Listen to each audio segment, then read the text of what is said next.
Salut bande de cinéphiles, aujourd'hui on va parler du film Mort Suspecte, mais c'est juste après le générique.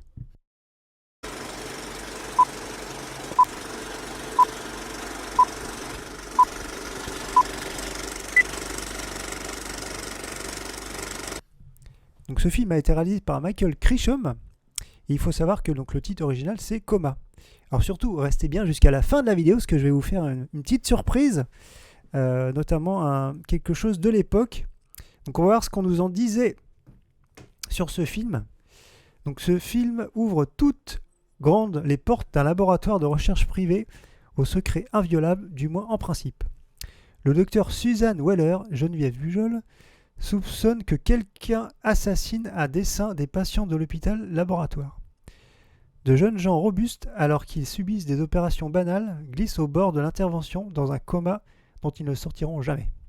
Aucun lien apparent entre ces accidents, et pourtant, le docteur Weller devient obsédé par ces coïncidences et par l'idée de prouver, même lorsque sa propre vie est mise en danger, que l'hôpital est responsable.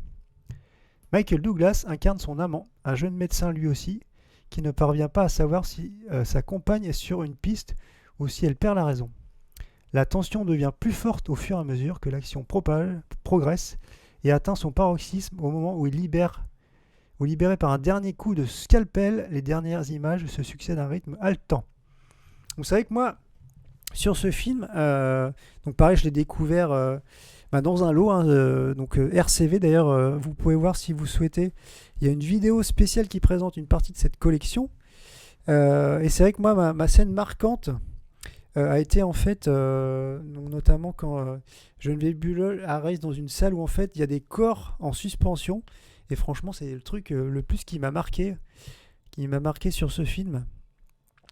D'ailleurs, vous pourrez me dire dans les commentaires si vous, de votre côté, il y a peut-être souvent on dit que c'est un acteur ou une actrice qui ressort du film, mais moi c'est plutôt là sur cette œuvre, c'est plutôt cette scène-là qui m'a marqué en fait.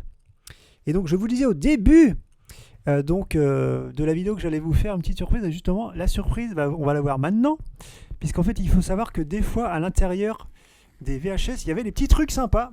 Et donc moi justement j'ai gardé ces trucs sympas. Donc là vous aviez carrément, donc bien sûr toujours pareil, c'était donc la cassette d'origine, on voit bien sûr gaufret RCV. Et donc voilà, vous aviez ça en fait, c'est assez marrant. Et donc en fait c'était, si vous aviez un souci sur la VHS, d'ailleurs ils le mettent, malgré tout le soin apporté à la fabrication de cette cassette, un défaut accidentel peut apparaître lors de sa lecture, voilà. Donc là en fait vous aviez le cachet du magasin où vous aviez acheté la cassette. Donc en fait vous rameniez la cassette avec donc ce petit papier. Donc ici vous indiquiez le numéro de la référence, le titre du film. Alors le format, parce que c'est vrai qu'à l'époque on avait encore 3 formats, parce que là on était vraiment au début des années 80. Donc on avait le format VHS, le bêta. Alors c'est marrant parce que moi je dis Betamax, j'ai jamais dit bêta, mais bon, après c'était peut-être un diminutif.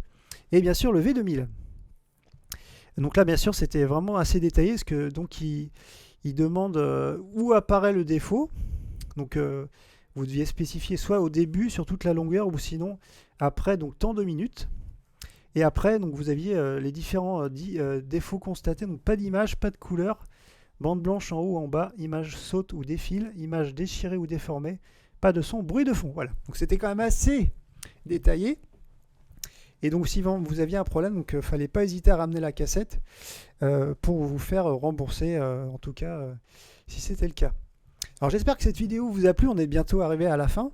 D'ailleurs n'hésitez pas à me dire dans les commentaires vous, si vous avez vu ce film et quelle peut-être donc scène vous a marqué. Et bien sûr donc on continue à échanger également sur le Twitter, et on se dit à bientôt sur la chaîne.